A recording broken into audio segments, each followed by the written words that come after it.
नमस्कार। अपने चैनल मंजू पूर्णेंदु पे मैं आप सबका हार्दिक स्वागत करती हूँ। तो चलिए, आज मैं एक बहुत ही महत्वपूर्ण विषय पर चर्चा करने जा रही हूँ। ये हमारा चर्चा का विषय जो है वो 60 से 65 साल की उम्र के लोगों के लिए है। देखा जाए तो 60 से 65 साल की उम्र जो होती है वो जीवन के अनुभवों का निचोड़ लिए हुए होती है। आप जीवन के एक ऐसे पड़ाव पर होते हैं जब नौकरी नहीं कर रहे होते हैं, परिवार भी बच्चे सेटल होके कहीं कहीं जॉब करने चले जाते हैं और ज़्यादातर आप और आपकी वाइफ रह जाते हैं। तो ऐसे में आपको क्या करना है? सबसे बड़ी चीज़ तो आपको एक दूसरे का सम्मान करना है। अभी तक जैसे भी ज़िंदगी कटी, कोई बात नहीं है, आपके पास समय नहीं था, वाइफ ने घर का सारा काम संभाला, बच्चों का स्कूल देखना, बच्चों के पेरेंट्स टीचर मीटिंग में जाना, जो कुछ वो कर सकती थी उन्होंने सब कुछ किया। पर अब वो समय आ गया है जब आप दोनों को एक दूसरे के लिए जीना है। आपने बच्चों को सेटल कर दिया, वो सब जॉब कर रहे हैं, उनके भी बच्चे हो गए हैं, उनकी गृहस्थी है, उनका परिवार है, और बिला वजह अगर आप उनकी फैमिली में इंटरफेयर करेंगे ना, तो ये बच्चों को भी पसंद नहीं आता है। तो इसलिए मैं ये कहूँगी, आप अपने घर में रहिए, एक दूसरे का ध्यान रखिए, और सबसे बड़ी चीज़ जो होती है रिटायरमेंट के बाद वो होती है सेहत। तो सेहत का ध्यान रखना इसलिए भी ज़रूरी है कि जब आप चलते फिरते रहेंगे तो आप अपना सारा काम अपने आप कर लेंगे, आप किसी पे डिपेंडेंट नहीं होंगे। सही है ना? तो सबसे पहली बात, अपनी आदत कुछ इस तरह की बनाइए कि बहुत देर तक आप एक ही जगह पे बैठे नहीं रहेंगे।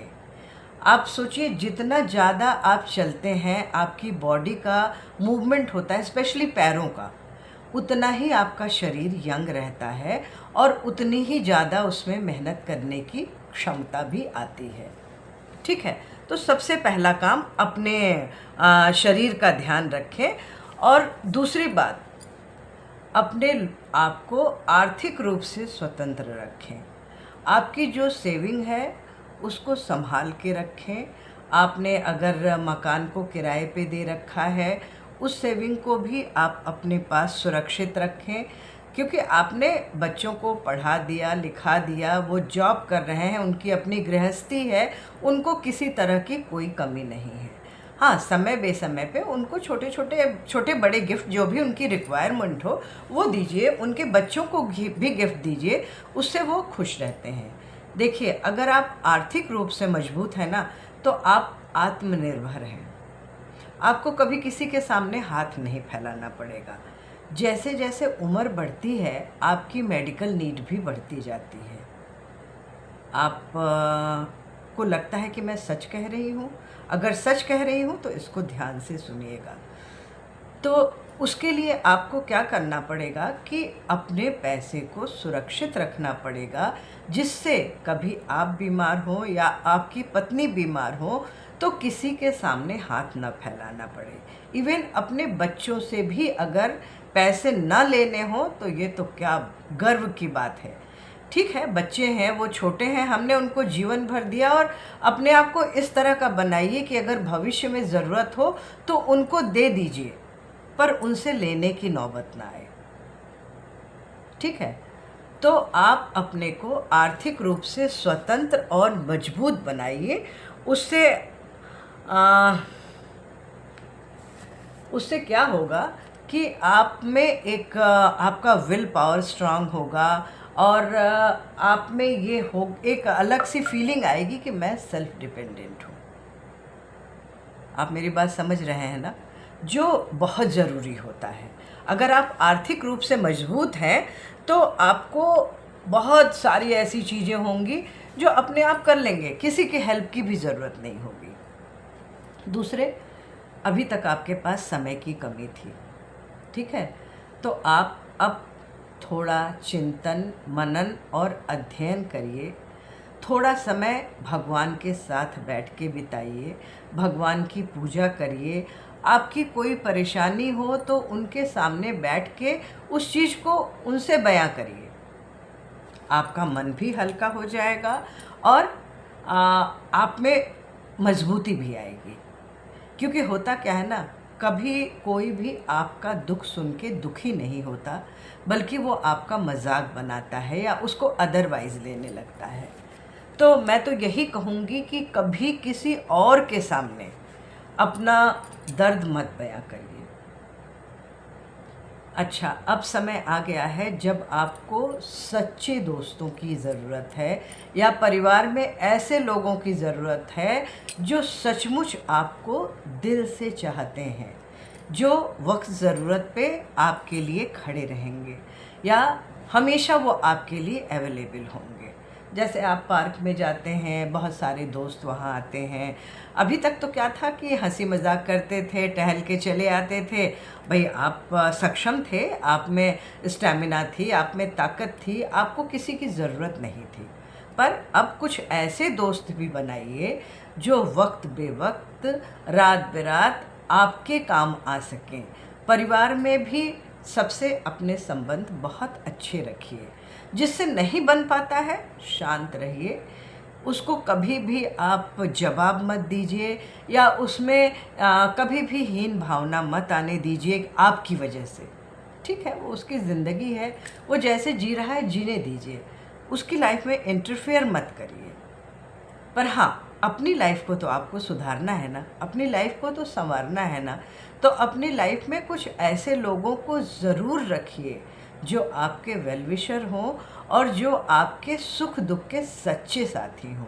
कि रात को भी अगर आपकी तबीयत ख़राब हुई या कोई प्रॉब्लम हुई और आपने एक फ़ोन कॉल किया और वो भाग के आपके पास आ गए और उन्होंने आपकी मदद की, तो बहुत ज़रूरी है इस तरह के दोस्तों के साथ आप अपना समय बिताइए। अब मैं ये कहूँगी कि आपके पास जीवन का अनुभव बहुत ज़्यादा है। अरे आपने 58 या 60 साल तक नौकरी किया है, इतने लोगों से घिरे रहे हैं आप, इतने लोगों से इंटरैक्ट किया है आपने, तो इन सब से क्या होता है, आपका दिमाग जो है बढ़ता है हमेशा और खुलता है। ठीक है ना।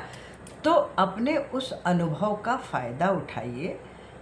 और मैं कैसे कहूँ कि उस अनुभव से, जैसे आप ऑफिस में सबके साथ बहुत पोलाइटली डील करते थे, सबके साथ आपका बहुत अच्छा रिलेशन रहता था, आप सबके मददगार भी रहते थे, इसीलिए सबके चहीते भी रहते थे। बिल्कुल यही कोशिश करिए अब आप अपने दोस्तों और फैमिली के बीच में एक ब्रिज बनाने का काम करिए। ठीक है, जिससे आप कभी ज़रूरत हो तो उनकी मदद करें और आपको ज़रूरत हो तो वो आपकी मदद करें। देखिए, ताली कभी एक हाथ से नहीं बजती है, हमेशा उनके मौके पे आपको भी खड़े होना होगा, तभी ये रिश्ता मजबूत होता है। आप मेरी बात समझ रहे हैं ना। तो कभी भी एक तरफा एक्सपेक्टेशन मत रखिए कि सारे लोग आपके लिए खड़े रहेंगे, आपकी मदद करेंगे, आप किसी के लिए कुछ भी नहीं करेंगे। इवन अगर वो सामने दिख जाए तो आप मुंह भी घुमा लेंगे, है ना। तो ऐसा कभी मत करिएगा। ठीक है, वो उसकी ज़िंदगी है, जो इस तरह का है उससे आप बिला वजह बहस मत करिए और उसकी वजह से अपने आप को टेंस मत करिए।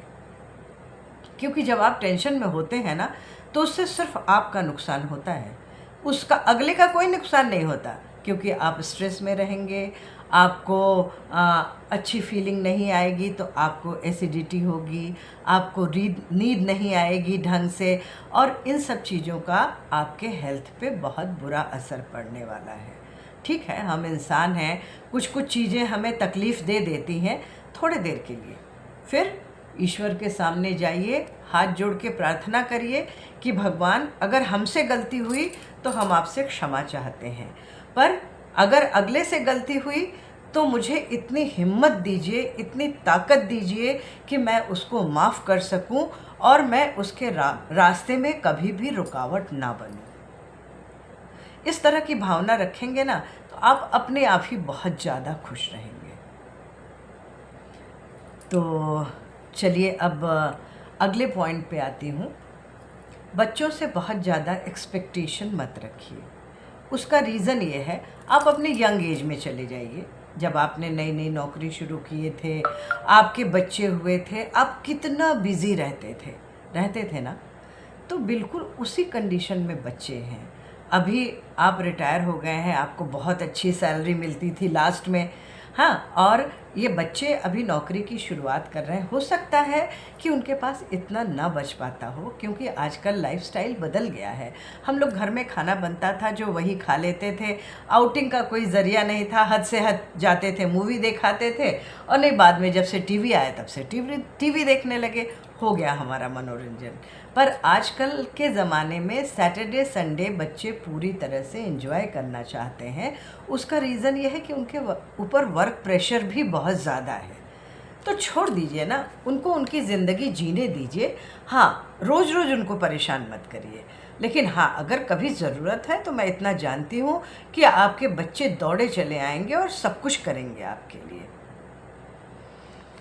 लास्ट में यही कहूँगी, ये ज़िंदगी बहुत कीमती है, ईश्वर की दी हुई नेमत है। उसको उन्हीं का दिया हुआ नेमत या उपहार समझ के आपको जीना है। छोटी छोटी तकलीफ़ों में या छोटी छोटी बातों में अपने आप को दुखी मत करिए, उससे आपको कुछ भी नहीं हासिल होने वाला है। और आपने पूरी ज़िंदगी अपने परिवार को दिया है, उनके सुख दुख के साथ ही रहे हैं।